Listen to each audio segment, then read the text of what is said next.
Hello guys, welcome back to my YouTube channel. ഞാനൊരു പുതിയ series തുടങ്ങുകയാണ്. നിങ്ങൾ പേര് കണ്ടു കാണുമല്ലോ, കൊച്ചു വർത്താനങ്ങൾ അല്ലേ? കൊച്ചു വർത്താനങ്ങൾ വിത്ത് നോർത്ത് ഇന്ത്യൻ മല്ലു, നിങ്ങളുടെ സ്വന്തം നോർത്ത് ഇന്ത്യൻ മല്ലുവിൻ്റെ കൂടെ. കൊച്ചു വർത്താനം എന്ന് പറയുമ്പം നമ്മൾ എന്താണ് കൊച്ചു വർത്താനത്തിന്റെ ഡെഫിനേഷൻ? നമുക്ക് ആർക്കും അറിയില്ല അല്ലേ? എനിക്കും അറിയില്ല. കൊച്ചു വർത്താനത്തിന് അങ്ങനെ ഡെഫിനേഷൻ ഒന്നുമില്ല. Short talks, it can be anything അല്ലേ? ഞാൻ വിചാരിച്ചു എൻ്റെ മെമ്മറീസിനെയൊക്കെ ഞാൻ നിങ്ങളുടെ കൂടെ ഒരു വീക്കെൻഡ് സീരീസ് ആയിട്ട് ഷെയർ ചെയ്യാമെന്ന് കേട്ടോ.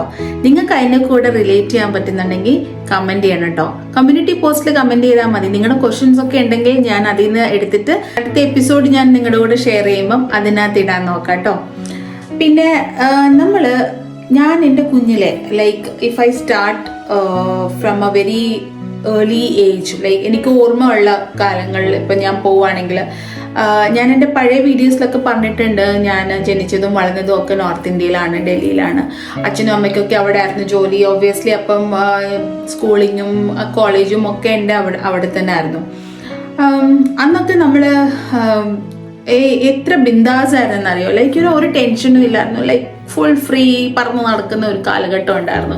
ആരെയും പേടിക്കണ്ട. ലൈക്ക് നമുക്ക് എത്ര മണി വരെ വേണമെങ്കിലും പുറത്ത് കളിക്കാം, ആരുടെ കൂടെ വേണമെങ്കിലും നമുക്ക് കറങ്ങാൻ പോകാം. മീൻസ് ഫ്രണ്ട്സിൻ്റെ കൂടെ എത്ര ലേറ്റ് ആണെങ്കിലും കുഴപ്പമൊന്നുമില്ല. That society was so free അല്ലേ?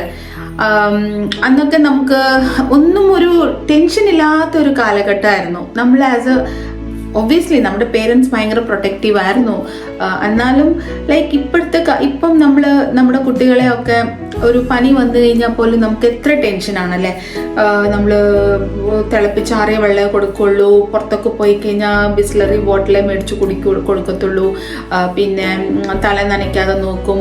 മഴയത്തൊക്കെ നമ്മൾ ഭയങ്കര റെയിൻ കോട്ടും അംബ്രേലയും ഒക്കെ, അല്ലെങ്കിൽ കാറുണ്ടെങ്കിൽ സ്കൂളിൽ കാറിലേ കൊണ്ടുവിടുള്ളൂ. Nowadays kids are so much privileged. പക്ഷെ ഞങ്ങളുടെയൊക്കെ സമയത്ത്, ഞാനൊക്കെ കുഞ്ഞിലെ ആയിരിക്കുന്ന സമയത്ത് ഞാനും എൻ്റെ ബ്രദറും പിന്നെ നമ്മുടെ സൊസൈറ്റിയിലുള്ള കുട്ടികളൊക്കെ മഴയത്ത് കളിക്കുക. മഴ വന്നു കഴിഞ്ഞാൽ ഞങ്ങൾ വീട്ടിൽ കയറില്ല. ഫുൾ റോഡിൽ, ചളിയിൽ, റോഡിലൊക്കെ ഇങ്ങനെ കിടന്നിട്ടൊക്കെ ആയിരിക്കും കളിക്കുക. നമ്മൾ കുഞ്ഞിലെ എൻ്റെയൊക്കെ ചെറുപ്പത്തിൽ ഞങ്ങൾക്ക് കുറേ കളികളുണ്ടായിരുന്നു കേട്ടോ. ഇപ്പം ഗലിയിൽ ക്രിക്കറ്റ് കളിക്കുക, ഖോ കളിക്കുക, കബഡി കളിക്കുക, പിന്നെ പിട്ടുഗ്രാം, ലൈക്ക് മാർബിളൊക്കെ ഇങ്ങനെ സ്റ്റാക്ക് ചെയ്ത് വെച്ചിട്ട് രണ്ട് ടീമായിട്ട്, ഒരു ടീം മാർബിളിനെ എല്ലാം എറിഞ്ഞ് തെറിപ്പിക്കുക, മറ്റേ ടീം അത് കൊള്ളാതെ തന്നെ തിരിച്ച് സ്റ്റാക്കാക്കി വെക്കുക. ഹൈഡ് ആൻഡ് സീക്ക് എന്ന് പറയണ്ട, പല തരത്തിലെ ഗെയിംസ് ഒക്കെ ഞങ്ങൾ കളിച്ചിട്ടുണ്ട്. അതെല്ലാം ഈ റോഡിലാണ് കളിക്കുന്നത്. അന്നൊക്കെ ഇറ്റ് വാസ് നോട്ട് ലൈക്ക് നമ്മൾ ഗ്രൗണ്ടിൽ പോയിട്ടേ കളിക്കാവുള്ളൂ. അങ്ങനത്തെ വലിയ ഓപ്പൺ ഗ്രൗണ്ടൊന്നും ഞങ്ങൾ താമസിച്ചുകൊണ്ടിരുന്ന കോളനിയിലോ അങ്ങനത്തെ സെക്ടറിലൊന്നും ഇല്ലായിരുന്നു. പാർക്ക് ഉണ്ടായിരുന്നു, പക്ഷെ പാർക്കിലൊക്കെ മിക്കവാറും ഈ ഫൗണ്ടനൊക്കെ വെച്ചിട്ട് വെള്ളമൊക്കെ ഒഴിച്ച് ഈ ഗ്രാസ് കളിപ്പിക്കാനുള്ള സംഭവങ്ങളൊക്കെ. അപ്പം മാലി കാണും, ഗാർഡനർ. അപ്പം അവർ നമ്മൾ ഓടിക്കും പാർക്കിൽ നിന്ന്.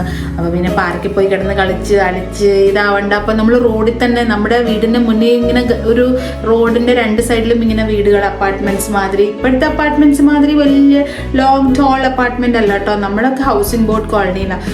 കൂടി വന്ന ഒരു നില അല്ലെങ്കിൽ രണ്ട് നില, ഇങ്ങനെ ഭയങ്കര ലാവിഷും ഒരു ലൈഫ് സ്റ്റൈലൊന്നും അല്ലായിരുന്നു. പക്ഷെ ആ ഒരു ലൈഫ് സ്റ്റൈലില്ലേ, അതിന് വേറെ ആയിരുന്നു കേട്ടോ അതിൻ്റെ ഒരു വൈബ്. കൂടാതെ തന്നെ നമ്മൾ വൈകുന്നേരം ഈ ഗലിയിൽ കിടന്ന് ഒത്തിരി അങ്ങ് കളിച്ചു കഴിയുമ്പോൾ ഭയങ്കര നോയ്സ് ആയിരിക്കും കേട്ടോ. നമ്മളൊക്കെ കിടന്ന് ഫുൾ അലയായിരിക്കും. അപ്പം പിന്നെ ചില ആൻറ്റികൾ നമ്മുടെ ശല്യം സഹിക്കാൻ വേണ്ടിയിട്ട് വെള്ളമൊക്കെ നമ്മുടെ മണ്ടയ്ക്ക് സ്പ്രേ ചെയ്യും. നമ്മളൊക്കെ തിരിച്ച് വീട്ടിൽ പോകാൻ വേണ്ടിയിട്ട്. ഇല്ലെങ്കിൽ ആരുടെയെങ്കിലും ഒരാളുടെ മമ്മി ബാൽക്കണിയിൽ നിന്ന് വിളിക്കും, എല്ലാവരും തിരിച്ച് വീട്ടിൽ പറയും. അപ്പോൾ then we all rush back to home. അത് ബൗണ്ടറീസോ ഗേറ്റോ ഒന്നുമില്ല, എല്ലാം ഓപ്പൺ ആണ്. എല്ലാവരും ഒരുമിച്ചാണ് താമസിച്ചുകൊണ്ടിരുന്നതും. എന്തെങ്കിലും ഒരു ഫെസ്റ്റിവൽ ഉണ്ടെങ്കിൽ ഞങ്ങളൊക്കെ സെലിബ്രേറ്റ് ചെയ്തുകൊണ്ടിരുന്നതും ഒക്കെ. ഞാൻ ഈ പറയുന്നതൊക്കെ എൻ്റെ ഡൽഹി ഓർമ്മകളാണ്. ഫരീദാബാദിൽ ഞങ്ങൾ എങ്ങനെയായിരുന്നു മലയാളീസ് എല്ലാം താമസിച്ചുകൊണ്ടിരുന്നത്. അല്ലെങ്കിൽ it was a community of all the Tamilians or ഹിന്ദിക്കാരുണ്ടായിരുന്നു, UP അല്ലെങ്കിൽ ബീഹാറിലെ ആളുകൾ, നമ്മൾ മലയാളികൾ, ആന്ധ്രക്കാര്, തമിഴർ, നമ്മളെല്ലാം ഒരുമിച്ചായിരുന്നു താമസിച്ചുകൊണ്ടിരുന്നത്. ഹൗസിംഗ് ബോർഡാണ്. അപ്പം മേളിലും താഴെയും ഒക്കെ ഓരോ വീട്ടിൽ ഇപ്പം എന്ത് ഫെസ്റ്റിവൽ ഉണ്ടെങ്കിലും നമ്മൾ ഒരുമിച്ചായിരുന്നു സെലിബ്രേറ്റ് ചെയ്തുകൊണ്ടിരുന്നത്. ദിവാലി, ഹോലി, ന്യൂ ഇയർ, ലോഡി, എന്ത് പറഞ്ഞോ, നമുക്ക് അങ്ങനെ ഒരു വേർകൃത്യം ഇല്ലെങ്കിൽ ഒരു ഡിസ്ക്രിമിനേഷൻ ഇല്ലായിരുന്നു. എല്ലാവരും എല്ലാ ഫെസ്റ്റിവൽസും ഒരുമിച്ച് ഞങ്ങൾ സെലിബ്രേറ്റ് ചെയ്യുമായിരുന്നു. ആ ഒരു യൂണിറ്റി, ആ ഒരു സ്നേഹം, ആ ഒരു കൂട്ടായ്മയില്ലേ, അത് seriously terribly it is missing. നമ്മുടെ കുട്ടികൾ ഇപ്പോഴത്തെ ജനറേഷൻ അതൊന്നും കണ്ടിട്ടില്ല. എനിക്ക് തോന്നുന്നില്ല അടുത്ത ജനറേഷൻസ് ഒക്കെ അത് കാണുമെന്ന് പോലും. ഈ മെമ്മറി ഇന്ന് ഞാൻ ഷെയർ ചെയ്തത് എനിക്ക് ഭയങ്കര ക്ലോസ് ടു മൈ ഹാർട്ടാണ്. ഞാൻ എൻ്റെ ഫ്രണ്ട്സിനെ ഒക്കെ മിസ് ചെയ്യുന്നുണ്ട്. എൻ്റെ ബെസ്റ്റ് ബഡീസ് ഉണ്ടായിരുന്നു, അപർണ നമ്പ്യാർ, ഇല്ലെങ്കിൽ അപർണനെ ഞാൻ ഞങ്ങൾ സിന്ധു എന്നാണ് വിളിച്ചുകൊണ്ടിരിക്കുന്നത്. സിന്ധു ഇപ്പം പൂനെയിലാണ്. പിന്നെ രാജി ചെറിയൻ ഉണ്ടായിരുന്നു, രാജിയുടെ സിസ്റ്റർ രജി ഉണ്ടായിരുന്നു, അങ്കിളും ആൻറ്റിയും. ഞങ്ങളൊക്കെ ആൻറ്റിയുടെ വീട്ടിൽ 4 മണിയാകുമ്പോൾ എവിടെന്നെങ്കിലുമൊക്കെ കളിച്ച് ആൻറ്റിയുടെ വീട്ടിലെത്തും. എനിക്കറിയാം രാജിയുടെ മമ്മി വൈകുന്നേരം 4 മണിക്ക് ചായ ഉണ്ടാക്കും. അപ്പോൾ ഞങ്ങൾ ചായ കുടിക്കാനായിട്ട് രാജിയുടെ വീട്ടിൽ പോയിരിക്കും.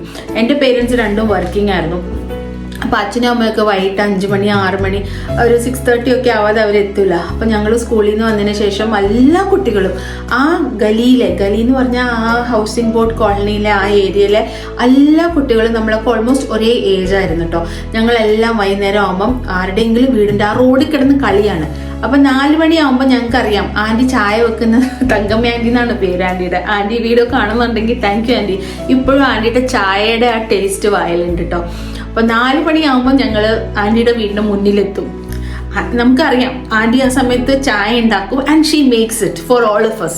എസ്പെഷ്യലി ഞാൻ, സിന്ധു, പിന്നെ രാജി കാണും, പ്രീതി ഉണ്ടായിരുന്നു, ഞങ്ങളെല്ലാവരും. പിന്നെ കുറേ ബോയ്സ് ഉണ്ടായിരുന്നു കേട്ടോ, നോർത്ത് ഇന്ത്യൻസും സൗത്ത് ഇന്ത്യൻസും ഒക്കെ ആയിട്ട്. ഞങ്ങൾ അവിടെ ആൻറ്റിയുടെ അവിടെ ചെല്ലും. ആൻറ്റി നമുക്ക് ചായ തരും, എന്തെങ്കിലും കഴിക്കാനും തരുമായിരുന്നു. ആ ചായയുടെ ടേസ്റ്റ് ഇപ്പോഴും വായിലുണ്ട്. ഇപ്പോഴത്തെ കുട്ടികൾ എനിക്ക് തോന്നുന്നില്ല അവർക്കൊക്കെ ഇങ്ങനത്തെ ഒരു എക്സ്പീരിയൻസ് ഉണ്ടാവുമെന്ന് പോലും, അല്ലേ? ഇതൊക്കെ ഞാൻ ബ്ലോഗായിട്ട് ഇടാൻ കാരണം തന്നെ എത്ര ആളുകൾ ഇതിനെക്കുറിച്ചൊക്കെ സംസാരിക്കുന്നുണ്ട് ഇപ്പോഴെന്ന് പോലും എനിക്കറിയില്ല. ഇപ്പം നമ്മളെല്ലാവരും പലയിടത്തായി. ഞങ്ങൾ അങ്ങോട്ടും ഇങ്ങോട്ടും കണ്ടിട്ട് തന്നെ വർഷങ്ങളായി.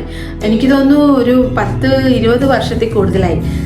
ഞങ്ങളുടെ എല്ലാവരുടെയും കല്യാണം actually we all got married very early. ഇപ്പോഴത്തെ to compare with the girls getting married now, ഞങ്ങളൊക്കെ ഒത്തിരി ചെറുപ്പത്തിലെ കല്യാണം കഴിഞ്ഞ ഒരു 21, 22, 23 ഇയേഴ്സിൽ ഞങ്ങളുടെയൊക്കെ കല്യാണം കഴിഞ്ഞിട്ടുണ്ട്.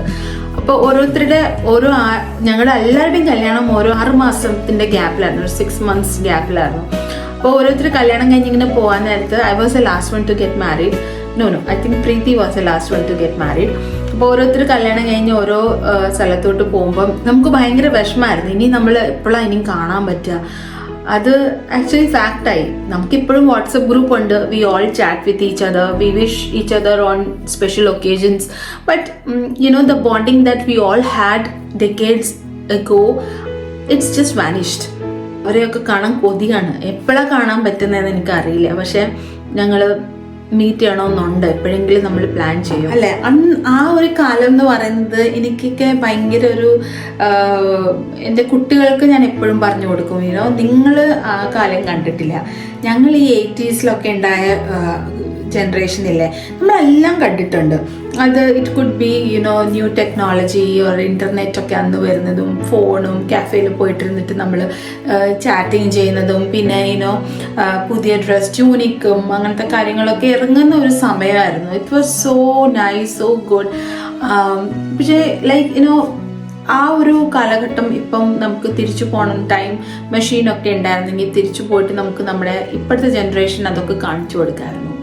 And there's more to come. നിങ്ങളെല്ലാവരും എൻ്റെ ചാനൽ ആദ്യമായിട്ടാണ് കാണുന്നെങ്കിൽ ലൈക്ക് ചെയ്യാൻ മറക്കരുത്, സബ്സ്ക്രൈബ് ചെയ്യണം, പിന്നെ കമൻറ്റ് തരണം, കമ്മ്യൂണിറ്റി ടാബിൽ നിങ്ങളുടെ ഫീഡ്ബാക്ക് തരണം. നിങ്ങൾക്ക് ഇങ്ങനെ ചൈൽഡ്ഹുഡ് ബെസ്റ്റ് ഫ്രണ്ട്സ് ഉണ്ടോ? നിങ്ങളുടെ ചൈൽഡ്ഹുഡിൽ എന്തൊക്കെ കളികളാണ് നിങ്ങൾ കളിച്ചുകൊണ്ടിരുന്നത്? അങ്ങനത്തെ കാര്യങ്ങളൊക്കെ എഴുതുക. അടുത്ത എൻ്റെ എപ്പിസോഡിൽ സ്കൂളിനെ പറ്റിയിട്ടായിരിക്കും കേട്ടോ. എൻ്റെ സ്കൂൾ മെമ്മറീസ്, ഞാൻ ഏതൊക്കെ സ്കൂളിലാണ് പഠിച്ചിട്ടുള്ളത്, എൻ്റെ സ്കൂളിലെ ക്രഷ്, പിന്നെ സ്കൂളിലെ കാര്യങ്ങൾ, ഞാൻ എന്താണ് ഇതിൻ്റെ main stream, all that thing I will be sharing in my next episode. അപ്പോൾ ഇന്നത്തെ കൊച്ചു വർത്താനം ഞാനിവിടെ നിർത്തുക കേട്ടോ. നിങ്ങളുടെ വിശേഷങ്ങളും കൊച്ചു വർത്താനങ്ങളും കമന്റിലിടുക. അപ്പോൾ എല്ലാവർക്കും നല്ല ഒരു വീക്കെൻഡ് നേർന്നുകൊണ്ട് ഞാൻ ഈ വീഡിയോ ഇവിടെ നിർത്തുന്നു. Stay tune and by.